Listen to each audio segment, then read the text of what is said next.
está difícil para los chicos hoy en día que tienen tanta sobreestimulación, hiperinformación, esa conectividad tan grande que tienen a recibir inmediatamente la buena o la mala noticia que esté sucediendo en el mundo. Creo que está generando una generación ansiosa, que es la enfermedad de nuestros tiempos, ¿no? Y ese álbum me encontró solo en una montaña que se llama el Teposteco, también luchando con mis pensamientos, con mis ángeles y mis demonios. Y tenía la compañía de ese libro, no tenía idea de qué se trataba. No sabía que iba a tener encuentros tan fuertes con lo que decías, con los silencios, con la forma de escribir. Vos hablas tanto de nuestra cultura en tus músicas, en tus composiciones. Tenés tanto, como vos mismo dijiste antes, esa sintaxis guaraní, a pesar de hablar en español. Tenés tan internalizado eso. Eso te da también la universalidad. Es lo que le puedo dar al mundo, es lo que sé. Es el lugar desde el que hablo, desde el que canto.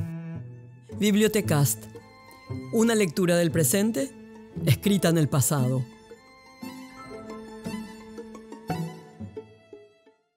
Hola, ¿qué tal? Aquí de vuelta en esta casa tan hermosa, en este ambiente de libros, y hoy incorporamos un nuevo placer, un nuevo elixir, la música. ¿Quién nos acompaña? ¿Quién está con nosotros? Roberto Ruiz Díaz.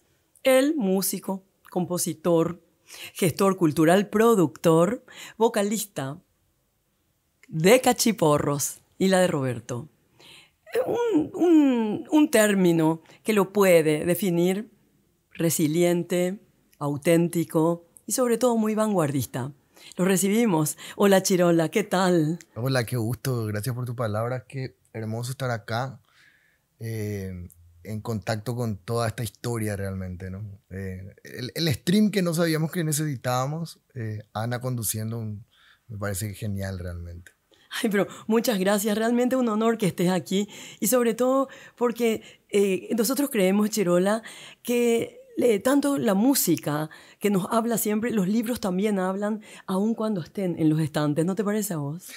Bueno, yo tengo una experiencia muy particular. En casa siempre hubo... la lectura siempre estuvo muy inculcada.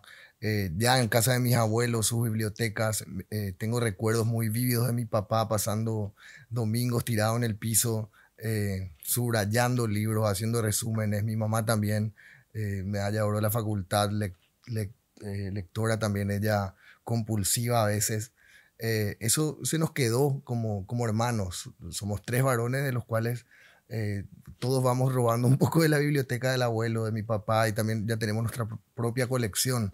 De hecho, que yo cuando viajo tengo esa pequeña compulsión de comprar algún librito o algún incienso. Esas son mis cosas físicas que necesito encontrar, alguna joya, alguna cosa. Me encanta el olor a las hojas de los libros viejos. De repente entrar en una... bueno, ahora que vamos a entrar a los viajes, por ejemplo, cuando estoy de viaje en alguna tienda de libros, una librería antigua, y encontrar alguna cosa que no sabía que necesitaba, por más de que se acumulen de repente en la biblioteca, y eso genera esa ansiedad de cuánto hay por descubrir, por leer, y que de todas maneras es una buena práctica. Qué hermoso eso que decís, el olor. Porque realmente el olor de las bibliotecas, el olor de los libros, y también eso me trajo a la memoria el olor de los periódicos. ¿Te acordás antes que o en físico, cuando existían más los diarios, al abrir el diario uno inhalaba un aroma que era muy particular? El Sí. olor, ¿qué característico es? O cuando abrías un disco, un Es CD, cierto, y es leías un cierto. poco el arte de tapa y podías abrir eso, desmenuzar, y tenía un olor particular. O hoy en día, que por suerte está volviendo la calidad analógica a los vinilos, ese arte palpable, ese contacto con la tinta, con lo que se imprime en un álbum, en un arte de tapa o en un libro, es algo que es un placer, ¿no? Es un placer que de repente la generación digital todavía no la está descubriendo, o hay mucha gente que todavía no tuvo la sensación de tocar y de palpar. Mira, ahora que señalas esto, hablando de ese ritual y yo rememorando el ritual también, el pulso. Porque finalmente para poner la púa era el pulso. ¿Verdad que sí? ¿Cómo ingresaba ahí ese latir de la sangre? Porque tenía que ver con el pulso. Y muchas veces uno elegía la música que quería, ¿verdad? De todo el disco. Y mucho Entonces, cuidado no rayar, ¿te acordás? porque se Sí. enojaba también el... Eh, y limpiar el disco. Qué Sí. ritual tan Hablando de mágico. recuerdos de infancia también, tengo recuerdos de mi papá leyendo y de discos tirados, entre ellos uno que me marcó mucho y siempre cuento es Revolver de los Beatles, como arte de tapa, como concepto, esa música que yo escuchaba cuando era un niñito, fue algo que resuena y me quedó muy, muy grabado hasta hoy en día.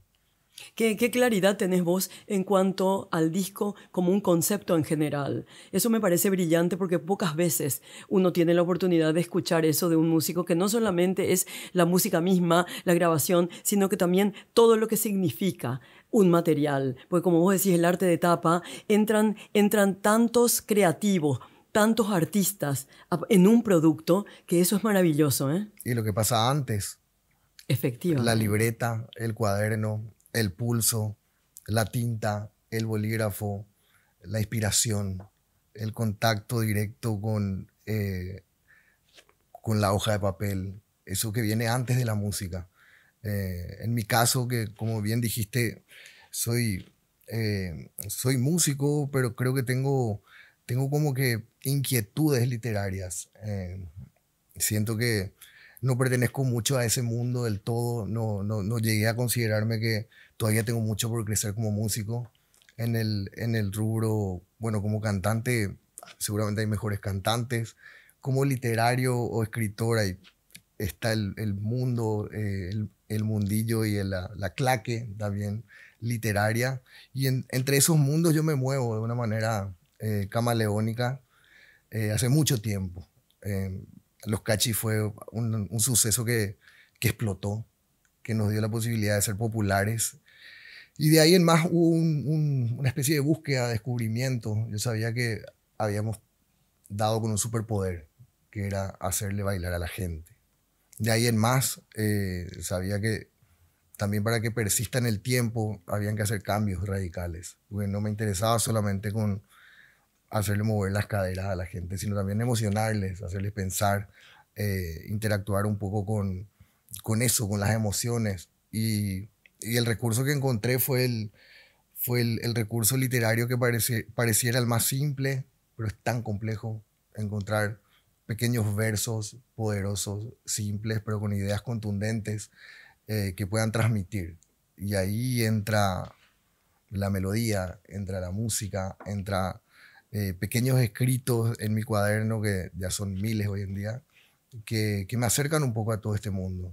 Me siento cómodo acá.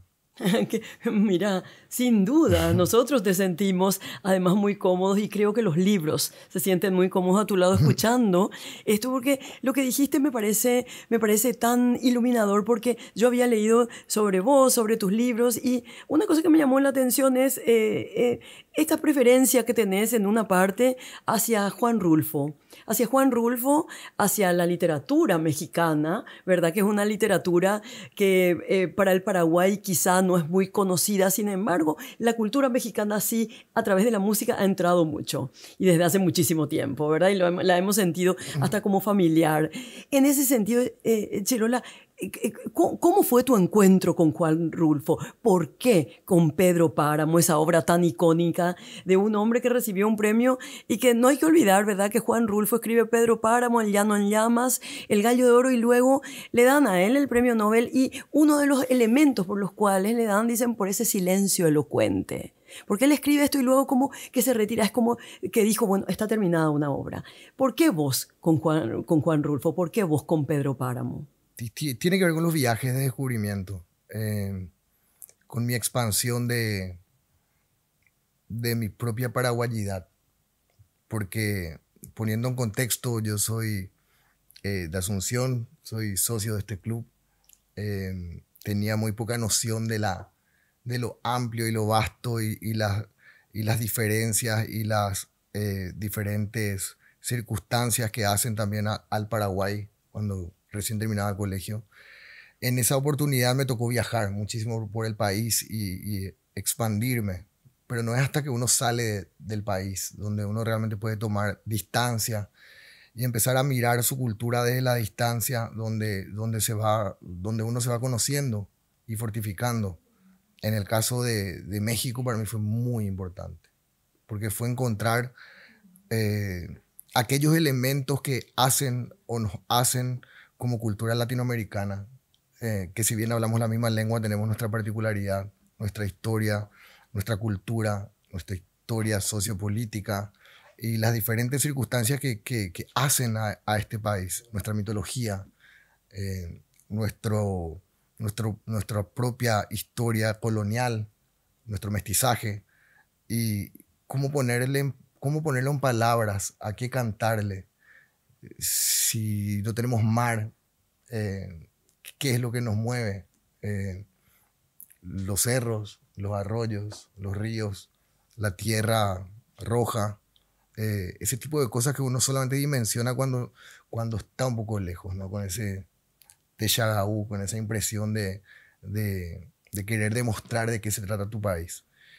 ¿Y qué encontré? Encontré un montón de cosas. Encontré cómo en la cultura mexicana y en su literatura se entremezclaban lo religioso, lo místico, eh, cómo el contacto con sus antepasados era tan distinto a lo que vivíamos en Sudamérica, por hablar de la muerte, ¿no? Tipo, mi primera impresión en Día de Muertos en Ciudad de México era una mezcla de fascinación con hasta temor, seguramente, cuando empezaba, porque estaba tan lejos de lo que nosotros percibimos como culturalmente aceptable, ¿no?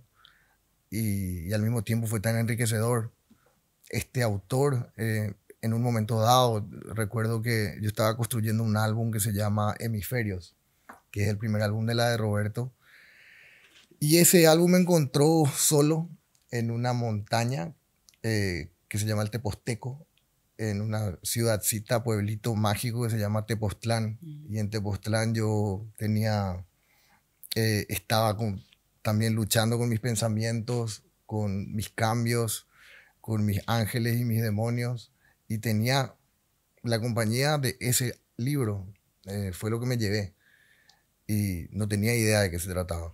No sabía que era de terror. No sabía que iba a tener encuentros tan fuertes con lo que decías, con los silencios, con la forma de describir, con la forma de escribir tan particular, tan amena, tan simple. Creo que me cambió un poco. Y el álbum ese se construyó en ese ambiente, ahí en una montaña, en el, en el equinoccio, yo solo leyendo eso y con un montón de fantasmas alrededor que venían de la literatura. Creo que eso fundó un poco el misticismo y la mística de ese álbum, y de ahí en adelante a la de Roberto. Ahora decime, vos entonces terminaste el colegio y contaste recién que hiciste un viaje por el Paraguay y luego fuera del Paraguay y te encontraste con otra cultura, pero entonces vos ya tenías bien arraigada lo que era nuestra propia cultura, porque alguien puede, digamos, justipreciar, admirar e incorporar otra cultura cuando tiene la de él mismo. De lo contrario, no entendés con qué te encontrás. Vos ya tenías una noción muy clara del Paraguay, de su lengua, de su tierra colorada, de estos elementos, ¿verdad? Sí, no, tengo lo que aprendí de niño, tengo la enseñanza de mis abuelos, tengo las historias de mi abuelo, que fue un defensor acérrimo del indigenismo y de la causa indígena. Tengo a mi familia y esa contradicción de ser paraguayo, de ser asunceno, donde se entremezclan las ideas en una misma sala, en una misma mesa. Creo que el descubrimiento va hasta estos días, ¿no? Todavía nos estamos interpretando y descubriendo como paraguayos. Y eso es parte un poco de mi búsqueda, supongo que musical también, porque en esa contradicción también están los Cachi y está la de Roberto. Eh, Siento que habitamos una contradicción. ¿Por qué hablas de una contradicción? Eh, en el sentido de, de, de lo pequeña que es nuestra sociedad, de cómo chocan las ideas y las ideologías, de cómo en una misma conversación, como decía, en una mesa, tu primo puede tener una corriente y el tío tener otra y tener que conocernos y aceptarnos como somos, todavía construyendo ese legado también de cómo llegamos hasta acá, ¿verdad? En un país tan hermoso, tan apropiado para ser un país floreciente, también con sus contradicciones, ¿no? Con su corrupción, con las cosas que están rotas, con las cosas que nos hacen culturalmente eh, diferentes también, ¿no? Ahora decime, y en ese mismo marco, siguiendo esa línea de reflexión, ¿cómo vos sentís la música, tu propia música, tu propia creación? Como vos dijiste, hacer que la gente joven baile, pero hacer también que la gente joven cante. Sí. Porque con las músicas de ustedes la gente canta. Entonces, ¿cómo vos conciliás ese mundo tan tradicional, ese mundo tan encriptado como es esa cultura mexicana o nuestros mismos mitos, como vos señalaste, nuestras leyendas, nuestra cultura? ¿Cómo vos conciliás eso con todo este movimiento de la gente joven, esta música? Hay un vaso comunicante, los jóvenes conocen nuestra historia. ¿Cómo haces vos como para conciliar eso en tu propia creación? Hay una parte de lo que yo hago que es íntimo y personal, que es una terapia, que es una sanación, que es una búsqueda de crecimiento, de respuestas, momentos fugaces de inspiración que tienen más que ver con lo que estoy sintiendo adentro, con la ansiedad de sacar algo que me pueda calmar, un pensamiento, una emoción, un sentimiento. A veces pasa eso y yo crezco. También es mi trabajo. He adquirido el oficio. He tratado muchísimo, eh, con muchísimos aciertos y muchísimos errores, con los golpes de la vida, con los aciertos y las super victorias que hemos tenido como proyecto, como banda y en lo personal. Siento que está de nuevo mezclado, ¿no? Ya a veces ya no se distingue dónde está el oficio, dónde está la emoción, dónde está la inspiración, dónde soy Chiro, dónde soy Roberto y dónde soy el padre de familia, el que se encarga de las cosas que están rotas en la casa y de llevarle al colegio a los chicos y luego tener que subir al escenario y viajar a tocar, no sé, a un festival. En ese modelo creo que me estoy manejando y tampoco hay tantos antecedentes, si bien tenemos un montón de inspiración y de proyectos locales, creo que son pocos los proyectos que han prosperado constantemente con casi 20 años, ¿no? Entonces es como que siento que estoy un poco improvisando y tratando de dejar un legado o algo así para las próximas generaciones de cómo se podrían hacer las cosas. ¿Y cómo vos ves la música paraguaya en el mundo? ¿Cómo ves esta salida de la música paraguaya? ¿Cómo nos ve el mundo? El mundo, eh, yo creo que tiene interés, pero nos ven muy poco. Si, encima que somos pocos, que somos pequeños, es una industria muy informal todavía. Tenemos pequeñas estrellas y destellos como Berta o como los nuevos cancioneros de la música popular, pero que tiene que ver, que siempre tuvo que ver con el folclore, ¿no? Y el folclore está ahí adentro, o sea, nos inspira, es parte de lo que eh, tiene que ver con la síncopa con la que hablamos, con la nasalidad de nuestra pronunciación, hables o no hables guaraní, es algo que está entremezclado en nuestro ADN, en nuestra sangre. Entonces los proyectos populares también tienen algo de eso, aunque no lo vean. Yo siento que en nuestra música, en mi música también. Yo compongo en 6x8 naturalmente, por más de que mi rasguido de polka todavía deje mucho que desear. Es algo que me nace, ¿no? Siento que hay mucho por crecer todavía. Estamos muy lejos de estar donde el talento local se merece. ¿Y siempre, históricamente, nos ha ocurrido esto? Sí, yo creo que siempre han habido olas fantásticas donde parece que algo va a explotar, donde uno dice, esta es la hora, este es el momento, esta es la hora paraguaya. Y luego pasan cosas. o, o pierde fuerza, o también tiene que ver con la forma de ser de los paraguayos que nos cuesta asociarnos y construir juntos proyectos, ¿no? Ideas, Claro, a conceptos. diferencia de ustedes, los cachiporros que lograron asociarse, ¿verdad? Juntarse y justamente que salgan ideas, conceptos y creaciones. Es un ejemplo Sí, muy interesante de cómo es posible juntarse también, ¿verdad? sí, yo creo que somos un ejemplo en eso. Decime una cosa. Hicimos terapia, Ah, sí. claro, hacemos terapia, tenemos un coach, tenemos un respeto enorme ya hoy en día, después de mucho tiempo, por el rol de cada uno, por lo que uno puede ofrecer. Eh, Nos hemos peleado muchísimo, estuvo a punto de terminar 1000 veces. Eh, Creo que aprendimos a ser compañeros, a ser mejores personas, a ser músicos ni hablar. Tipo, todo lo que aprendimos lo aprendimos en el escenario. Y es simpático como parece que pasó el tiempo, pero es ahora donde yo siento que estamos en el mejor momento. Más fuerte, más conectado, más cerca de la música. Eh, Acabo de adquirir el placer que anduve buscando tanto tiempo de hacer escalas en la guitarra, que era algo que yo huía, decía, no, eso qué aburrido. Me es placentero, o sea, tipo, empiezan a pasar esas cosas. Después de 19 años. Después de 19 años, toda la vida de tratar de ser guitarrero.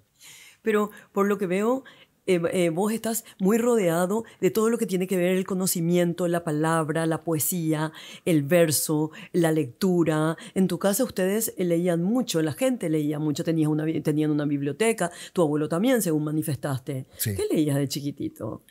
Eh, lo que me caía en la mano, realmente agarraba fragmentos de historia de la Segunda Guerra Mundial, historia del Paraguay, historia mundial, era algo que me era muy fácil.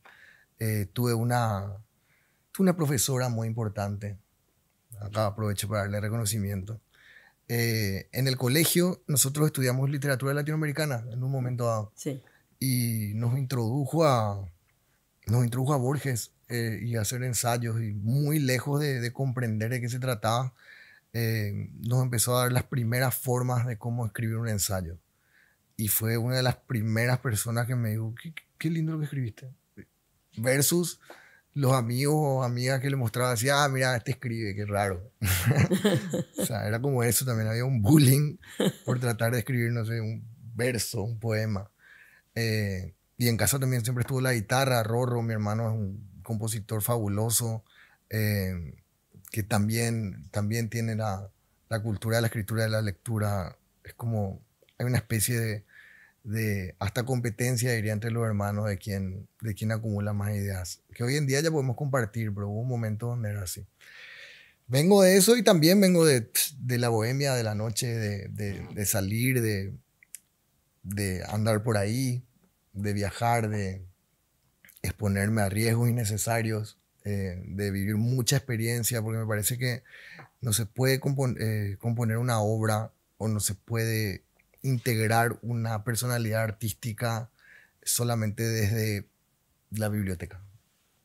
Tipo, tiene que haber vivencia, calle, tatuajes, cicatrices, heridas, para que tenga realmente peso, ¿no? O si no, se queda todo en la teoría. Hay que experimentar un poco. Aprender, guardar, no repetir los mismos errores de ser posible, pero nada, luego acceder a ese archivo de la memoria, de la felicidad, de la tristeza para inspirarte, ¿no? Es como que eh, eso es parte de viajar también.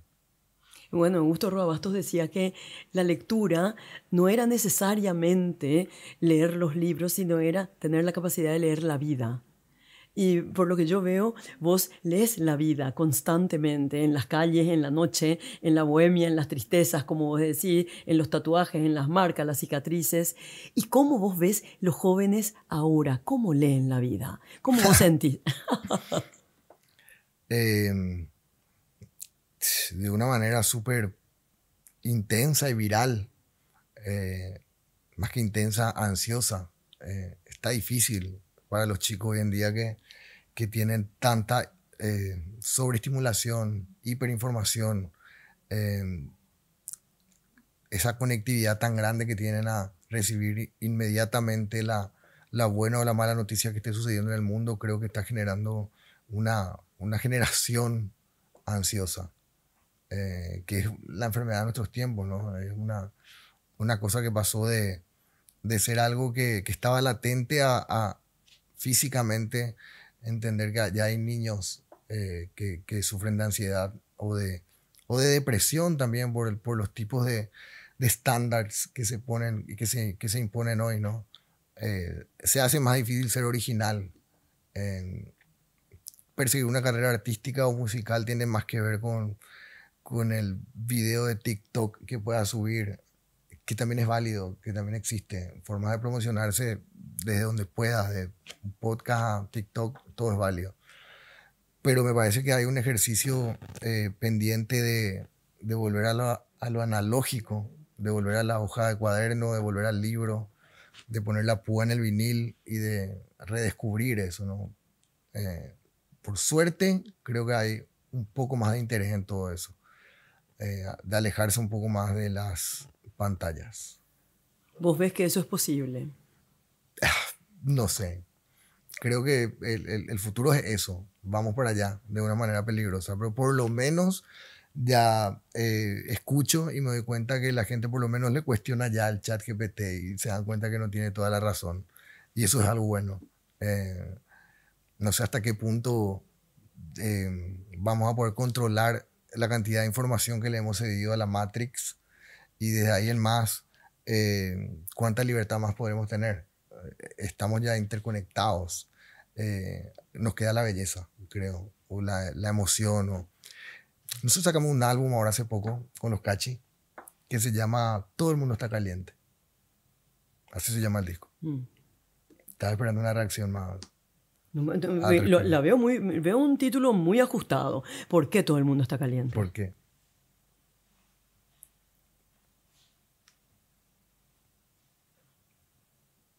Por el planeta. También.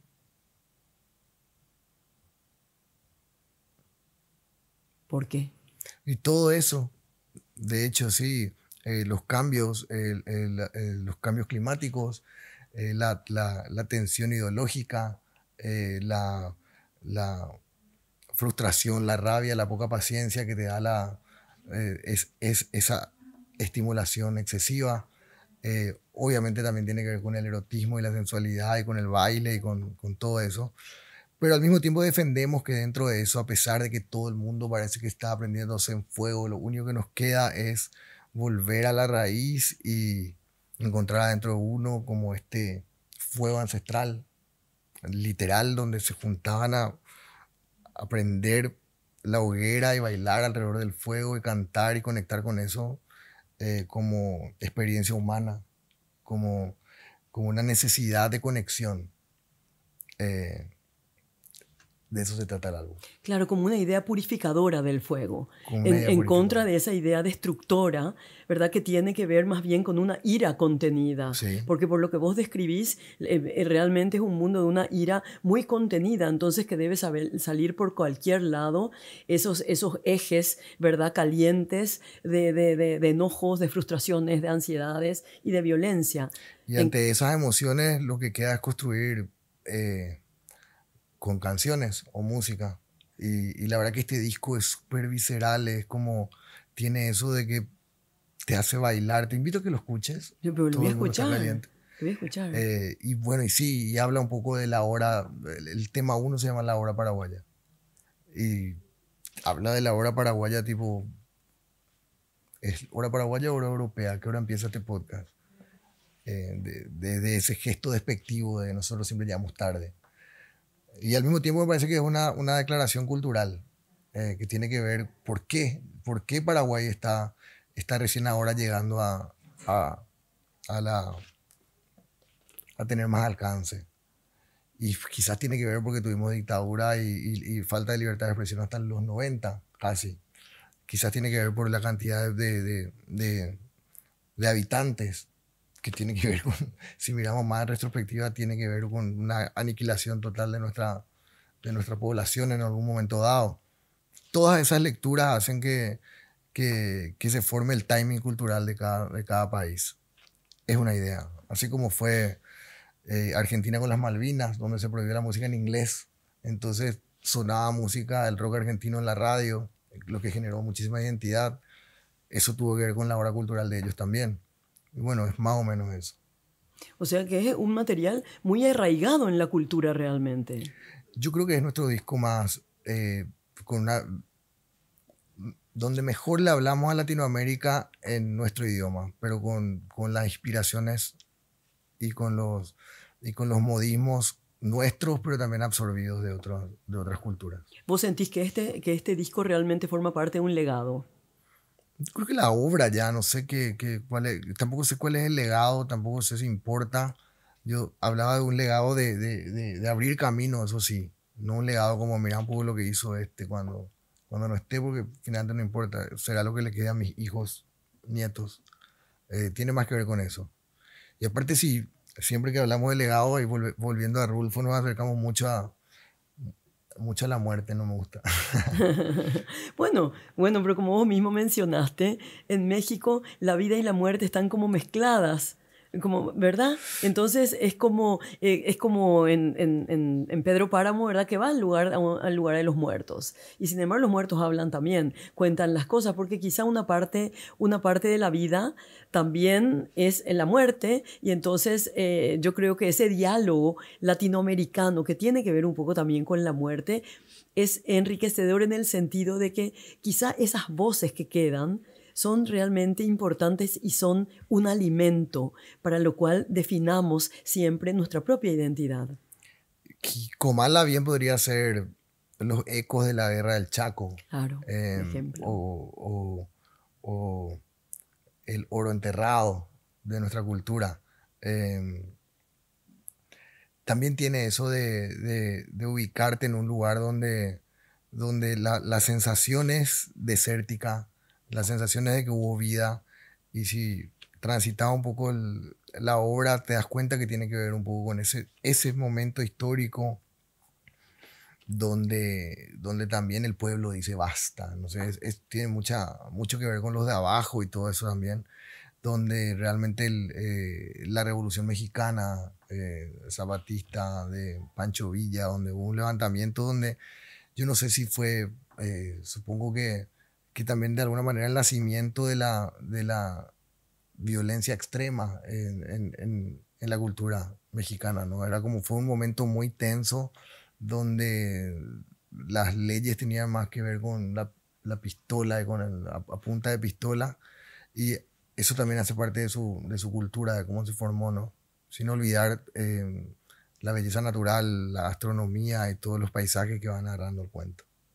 Es cierto, y además algo muy interesante, él va a buscarle al padre, que viste que también es una realidad muy latinoamericana, esa ausencia del padre, sí. ¿Verdad? Que tiene que ver también mucho un poco como han relacionado con la novela Los Dictadores y eso, ese padre que muchas veces no está y al que se le busca, ¿verdad?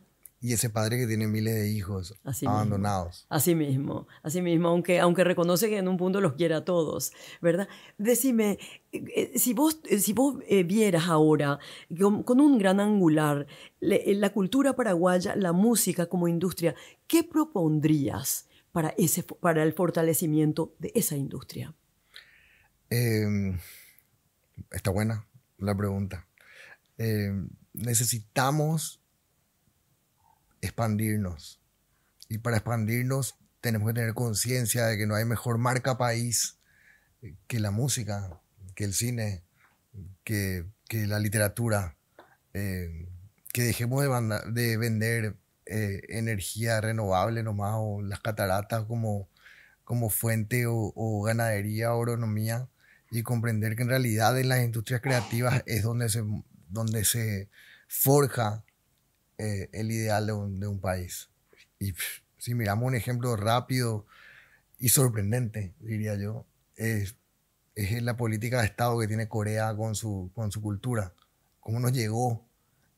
Mi hijo tiene 7 años y es fanático. Por supuesto. ¿Verdad? Y yo también, porque soy fanático de su gastronomía, de la música, de la moda.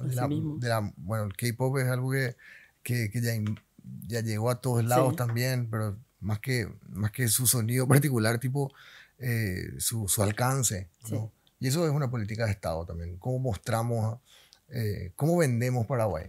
Podemos vender tipo, sí, acá, la soja, vení acá, metele. O podemos vender folclore, artesanía, eh, ideas. Podemos vender ideas, podemos vender conceptos. Si hay algo que tiene el paraguayo es creatividad. Y esa mano de obra es mucho más ligera que de lo que parece. Falta eso, ¿no? Que haya un entendimiento global de cultura, de turismo y de todas las asociaciones que tengan que ver con eso y que no sea solamente un par de proyectos abriendo caminos solos, sino que sea un bloque. Claro. Eso es el sueño. Claro, que sea como un sistema, ¿verdad? Un sistema permanente y que tenga que ver, que no tenga que ver con el gobierno de turno también.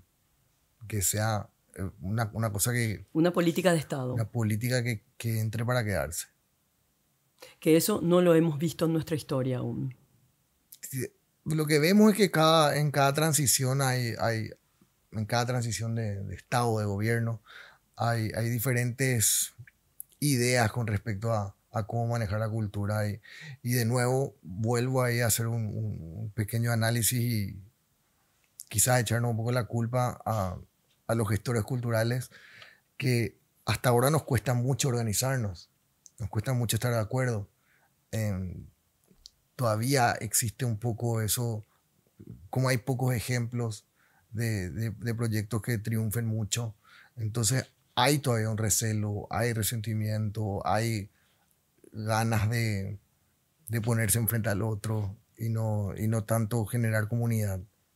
Eso me parece que en otros países vemos y hay ejemplos claros y como paraguayos nos cuesta todavía.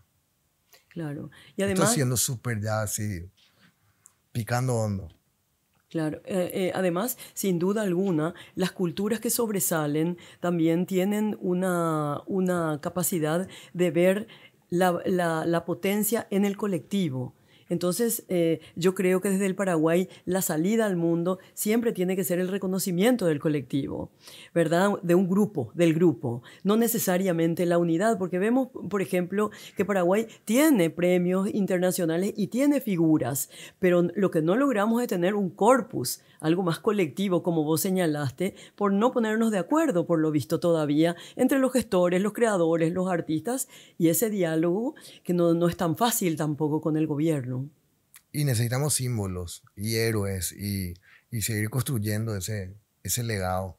Como decía, el legado tiene más que ver con mostrar el camino de qué se pudo hacer y llevarlo hasta el límite de la capacidad y que, bueno, venga otro y tome la posta. Eso también, forjar un poco el camino. ¿Y cuáles serían los símbolos? Puede ser deportivo, puede ser, puede tener que ver con el cine, seguro que tiene que ver con la música. No vendría mal un símbolo patriota de cambio de gobierno, que realmente nos sintamos identificados y que digamos, wow, realmente está trabajando por el país, eh, que ya hemos tenido una renovación también de, de la gente que articula un poco todo lo que tenga que ver con el manejo del país, de la ciudad. Me parece que Asunción debería ser un símbolo en sí. Tenemos un país, una ciudad hermosa, verde, que cuando salimos a la calle y vemos las veredas nos desmotiva. Y tenemos todo para ser una ciudad preciosa, limpia, eh, turística. Y sin embargo, eso, no tener una capital que refleje el sentimiento interior, creo que desmotiva. Eh, y esto no tiene que ver solamente con los gobernantes, tiene que ver también nosotros, con nuestra Claro, conciencia los social, ciudadanos. con conciencia cívica, hasta con dejarle a la gente cruzar en la esquina sin tapar la vía peatonal. O sea, tiene que ver con civismo también. Nos falta construir eso. Entonces tiene que ver con educación también. Y eso es algo que tenemos bastante pendiente hace mucho tiempo, ¿no? Educación cívica y realmente una construcción de identidad ciudadana. ¿Y educación musical? Eso es algo que nunca faltó. Eso es lo que sobra. Tenemos ejemplos maravillosos desde el maestro Sarán con su sonido de la tierra, las orquestas de agua y de reciclados, talentosísimos sonidos de la Osca. Y Berta también con este proyecto de los jóvenes guitarristas. no, Berta es luego el faro. ¿Verdad? Berta con su nuevo proyecto también que persigue un poco las cuerdas latinoamericanas, ¿Verdad? y las lleva hasta acá. Esos son realmente faroles, ¿no? que nos van llevando hacia algún lugar. Y también está la música popular, ¿no? Me parece que es importante que haya canciones y que haya diversidad. Que haya urbano, que haya rock, que haya trap, que haya cumbia, que haya todo, pero desde un lugar original. O sea, componiendo nuestras canciones, no emulando, imitando, no haciendo covers, Claro, siendo nuestra propia haciendo música. nuestra propia música. Y vos no notás, yo noto que cuando hay un partido en la Argentina de fútbol, ellos como una hinchada gigante cantan sus músicas, Sí, ¿verdad? Yo creo que eso también tenemos que propender a lograr acá, con mayor fuerza, ¿verdad? Que salga la albirroja y que, bueno, tengamos a nuestros propios compositores ahí en la boca, en la garganta de todos los hinchas, llevando adelante el orgullo de ser nosotros. Y quizás eso nos falte todavía. eso se está dando más de lo que te imaginas. La conexión entre la música local y la albirroja, que también es un símbolo, ¿por qué no? Completamente es un símbolo. Héroes, o sea, mi hijo nunca le dio a Paraguay en un mundial, y poder darle esa satisfacción Es que un orgullo. parecería una cosa superficial, pero no, necesitamos sentirnos orgullosos de ponernos nuestra remera, nuestra albirroja. También son símbolos, y creo que, bueno, con los Cachis luego tuvimos una historia hermosa que tocamos en el estadio, en el Defensor del Chaco, cuando le ganamos 2-1 a Argentina, Sí. con un gol de chilena, estuvo Messi y todo, y fuimos por cábala. Y luego cuando se clasificó la selección, tocamos enfrente al Bar Nacional, Sí. lo que sería En ese enfrente centro cívico que es donde está el habían, oratorio. Sí. no sé, 60.000, Muchísima gente, 40.000, sí. no sé cuánta gente. Y yo canté ahí desde una terraza, Lo vi. desde el bar. Sí. Eso fue súper especial, y creo que eso también un poco comunica algo, ¿no? Es como acá celebramos a nuestra Y hay manera. que fortalecer esos movimientos. Yo siento que, porque la música realmente es una. La identidad de un país tiene que ver también con toda su cultura y sus culturas. Y yo veo también muy necesario para todos los jóvenes que tengamos una variedad, que no necesariamente nos vayamos siempre a la polca, la guarania y quedemos encerrados ahí. Al contrario, yo creo que incorporando todo lo nuevo, todo lo vanguardista, es cuanto más vamos a cuidar todo lo que estuvo detrás. ¿Es así? Es así, también hay que cuidar lo que tenemos y llevarlo hacia adelante. Acaba de fallecer para mí un símbolo importantísimo de nuestro folclore, que para mí es nuestra Mercedes Sosa, para mí es nuestro Caetano, que fue el doctor Ayala y Sí. Pagaray. Los que tuvimos la suerte de estar en su presencia, o escucharle cantar, o pasar tiempo con él, sabemos que es una persona que llevó, un artista que llevó hacia adelante la música paraguaya, ¿no? Que forzó un poco la rosca para darle un poco más de color, o más cercanía original hacia lo que decís, hacia lo vanguardista, hacia el jazz, Sí. hacia O sea, ese lenguaje una dialogado de la apertura música. armónica también, que Sí. con su voz realmente deja un legado enorme, que creo que es mucho más grande de lo que todavía podemos dimensionar. Y eso es importante también, porque está la música paraguaya está. y siempre van a haber grandes representantes históricos y nuevos. Y es el género quizás por el que se nos conoce en el mundo también, ¿no? Lo que más lejos ha llegado. Pero bueno, yo tengo el interés de construir también un lado pop, alternativa, cancionero, cantautor. Me gusta también. Que es indispensable que tengamos, ¿verdad? Sí. Sí, es indispensable porque yo creo que la riqueza está dada por esa diversidad y esa variedad. Y yo creo que eso es lo que habla también de la potencialidad que tiene una cultura. Por eso me parece importante este recuerdo que hiciste, porque lastimosamente muchos de nuestros creadores que son vanguardistas y que quieren abrir caminos no siempre encuentran un territorio propicio. Y como que termina ahí, ¿verdad? Y sin embargo, mientras haya gente que siga, mientras haya creadores como vos que tienen el interés de continuar, bueno, ellos van a continuar vigentes. Eso es muy importante. Llevamos adelante el legado de estos rebeldes también. Porque también hay que decir que hay una escena enorme que simplemente se dedica a copiar, Claro. a influenciarse, a hacer covers. Claro. Y a veces eso también estanca un poco. Hay que como que incomodar. Porque muchas veces ese es el camino de la sobrevivencia, ¿verdad? Seguramente. Y lo otro, lo del cantautor, ¿cómo vos ves? ¿Vos estás preparando materiales al respecto? ¿Tenés músicas, composiciones? Sí, yo tengo un montón de canciones. En serio. O sea, me faltan...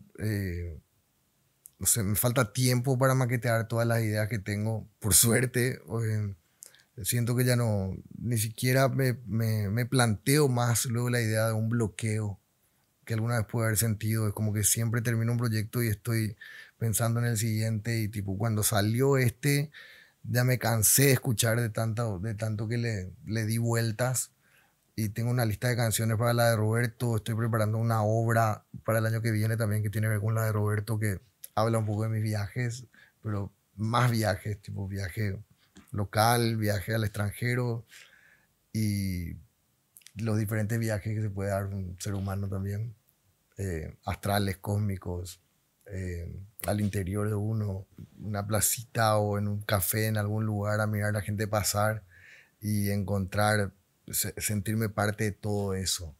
Es algo que me hace sentir parte de este inspirador engranaje.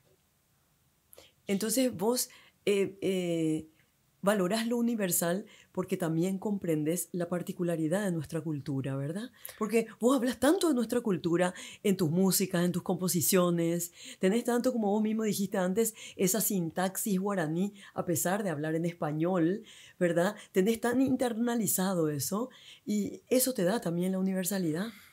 Es lo que le puedo dar al mundo, es lo que sé, es lo que es el lugar desde el que hablo, desde el que canto, es nuestra poética. Entender primero de dónde somos, cómo llegamos hasta acá y eso transmitir. No hay lugar más honesto desde el que cantar ni de que hablar. Yo no puedo saber cómo se siente ser justamente un coreano, pero sí les puedo decir a ellos cómo se siente vivir acá, a un extranjero, y eso en cualquier lugar del mundo. Eso sí le lleva otra vez a una banda que ha aprendido a ser versátil y súper poderosa en los últimos años, a la transformación que sufro en el escenario también cuando me convierto en Chirola, que es un personaje que la verdad que es más carismático que que tiene otras habilidades físicas y realmente tiene la banda mucha fuerza en el escenario, contando estas pequeñas historias transmitidas desde ese lugar, conquista, pasan cosas. Ah, pero entonces Chirola se transforma. Supongo. ¿Acaso no todos tenemos diferentes personalidades? Pero absolutamente, absolutamente. ¿Y por qué el nombre de Chirola? Viene de la época de colegio. Jugaba al básquet. Sí. Mi profesor de básquet, en algún momento estuve en la selección paraguaya de básquet. Ah. Increíble. Y bueno, me puso eso porque por lo visto parecía un muñeco en aquella época. Viene de Chapman y Chirolita, imagínate que Claro, ni claro, siquiera de... claro. Ni Aquel si, argentino, claro, ¿verdad? Que tenía el muñeco Chirolita, hermoso, ni pero él si- era un ventrílocuo tan famoso, Mr. sí, Chapman y Chirolita. sí, Lo recuerdo. De ahí viene. sí, ni siquiera viene de Cachito y ni Suba, viene así de allá. Viene del de afuera, Sí, el ¿verdad? extranjero.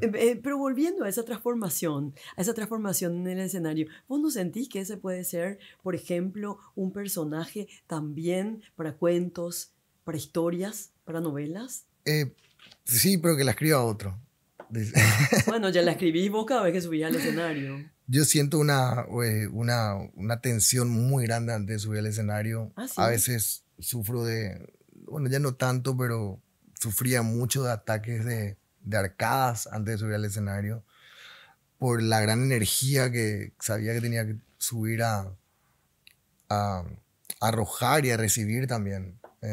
La verdad que hasta hoy en día eh, todavía no entiendo cuál es la persona donde me siento más cómoda, así, estando arriba o afuera, porque también hay un sentimiento enorme de libertad y de libre expresión, donde, como digo, soy más atlético, salto más alto, bailo mejor, soy más sensual, más carismático y muchísimas cosas más que, que hacen a ese personaje arriba, ¿no? Eh, Después trato de bajarme y olvidarme de eso y en casa soy otra persona, mucho más eh, resguardada de mi energía, de mi entorno, de, de todo. Trato de cuidar la energía. Y en todos los roles, ¿con cuál vos te sentís más cómodo? ¿Como compositor, como productor, como cantautor o como cantante del grupo Cachiporra de Roberto? ¿En dónde vos te sentirías más cómodo si tuvieras que elegir uno? Eh, Son cosas muy distintas. Creo que me va un poco de todos esos roles en lo artístico y ocupamos varios roles, aparte de lo musical. O sea, me gusta hacer canciones. Me gusta sentarme con la guitarra en un momento dado de conexión o de búsqueda, porque también es un oficio, y, e ir detrás de una idea, de una rima, que aparezca un verso que me dé pirí, es suficiente como para seguir buscando, ¿no? Es algo que me satisface mucho.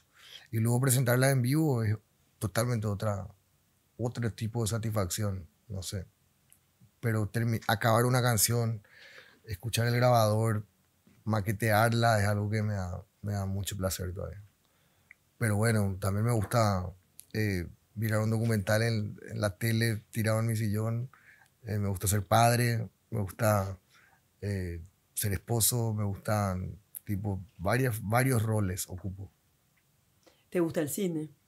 Me gusta el cine, voy menos de lo que quisiera, ya veo, no sé, plataformas de streaming. ¿Y ves la posibilidad de preparar un material audiovisual completo sobre ustedes, sobre tu proceso, sobre tu historia? No estoy considerando. Estamos trabajando en una suerte de documental, pero yo no me estoy encargando porque me cuesta la idea de revisar esa historia, de mirarnos desde lo audiovisual. Ah, sí. Sí, no me siento tan cómodo. Que sea post-mortem. ¿Y las fotos? Con la foto me llevo bien, me siento cómodo, me gusta mucho la moda, el Sí. estilismo. ¿Y mirar las fotos del pasado? Eso sí me Por cuesta un eso te poco. pregunto, porque Sí. ¿por qué te cuesta? No sé, qué sé yo, me cuesta. Hay fotos que sí me gustan, hay fotos que me traen recuerdos, pero si hablamos de historia de la banda, no sé, es como que prefiero el presente. Porque las fotos a veces tienen silencios también, que son muy elocuentes, ¿verdad que sí? También, bueno, esas son las fotos que nos gustan, Sí. las que traen silencios y recuerdos. Y decime, ¿a vos te parece que la música paraguaya, qué va a quedar? Si vos ahora pensaras adentro de 20 años, dirías, ¿qué quedaría de la música paraguaya de hoy, de este momento, de este tiempo? ¿Qué recogerías vos? de esta memoria musical paraguaya? Yo creo que quedan un montón de canciones en el repertorio popular, en el imaginario, en las peñas, porque todavía eso es importante, que los chicos agarren la guitarra, sí, en la playa o el fogón, no sé dónde tocan la guitarra ahora. Si ¿Y alguien toca la ocurre, sigue guitarra, ocurriendo esto? espero que sí.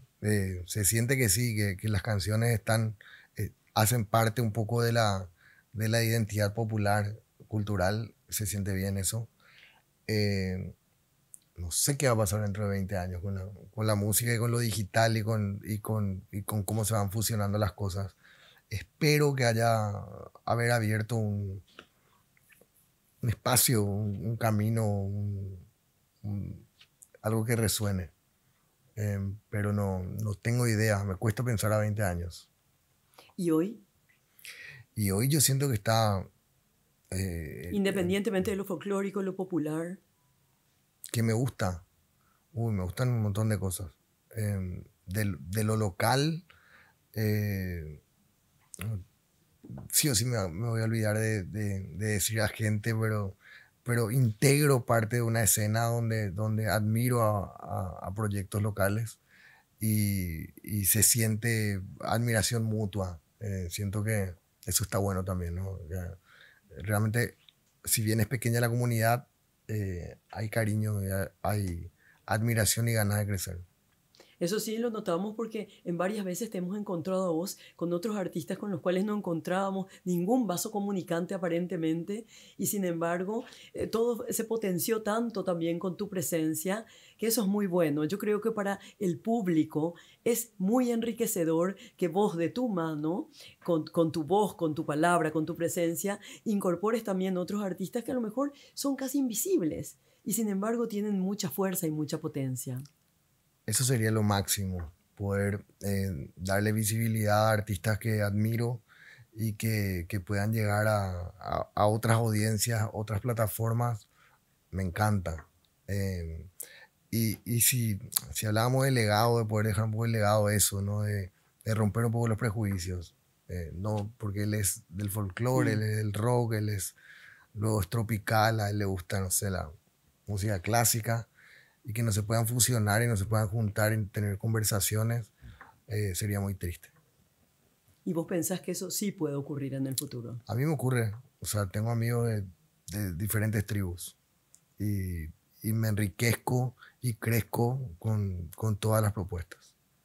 Y de todas las composiciones tuyas, si vos tuvieras que elegir ahora, bueno, esta es la que yo creo que puede quedar, ¿cuál quedaría? ¿Y qué le pasaría a las otras? Hay que elegir una. Estamos hablando nomás, hay que elegir una. No sé. Son diferentes momentos, o sea, y son fotos también. Son fotos. Algunas están en sepia, otras full color HD, Otra otras en blanco y blanco y negro. negro. Pero Y son algunas todas. veladas. Y algunas quemadas. Y algunas Mm. que se rompieron por el camino. Pero todas son importantes. Hasta las que nos dan vergüenza. Es cierto. Por eso me parece muy importante que no se tire ningún papel. ¿Verdad que no? Vos deberías guardar también todos tus papeles, aún las Sí, composiciones que pensás que no estoy valen. haciendo. Dice que Prince tenía esa visión, bueno, salvando las distancias, igual una referencia tan importante. Sí, un maestro absoluto. Él tenía una cosa que se llamaba mentalidad archivo. Todo es importante. No tiren nada, guarden, cataloguen, cuiden. De hecho, que tenía una bóveda con grabaciones, con ideas, con canciones. Y empieza a apretar un poco eso también, ¿no? Ha pasado el tiempo y sigo acá y todavía me siento súper cómodo. Creo que me falta un montón. Pero mirando en retrospectiva un poco, empiezo a cuidar un poco más pequeños documentos.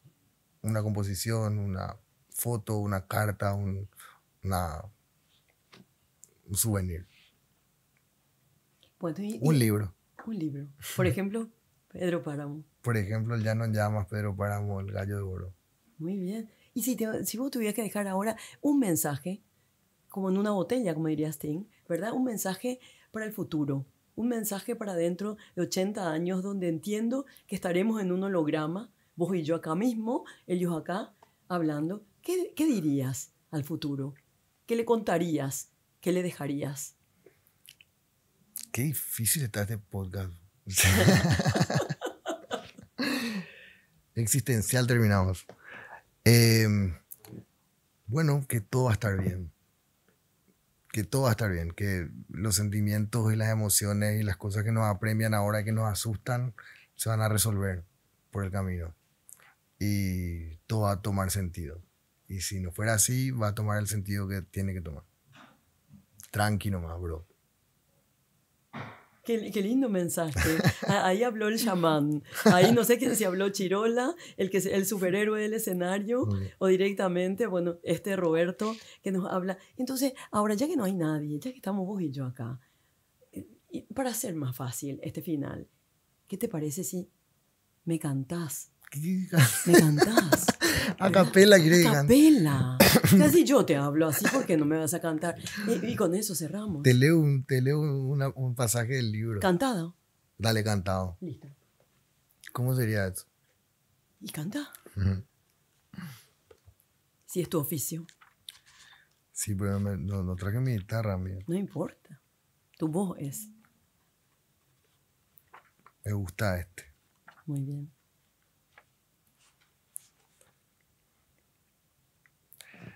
Nos han dado la tierra. Después de tantas horas de caminar sin encontrar ni una sombra de árbol, ni una semilla de árbol, ni una raíz de nada, se oye el ladrar de los perros.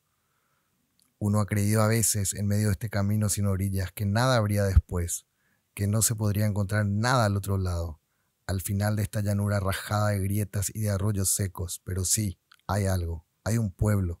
Se oye que ladran los perros y se siente en el aire el olor del humo y se saborea ese olor de gente como si fuera una esperanza.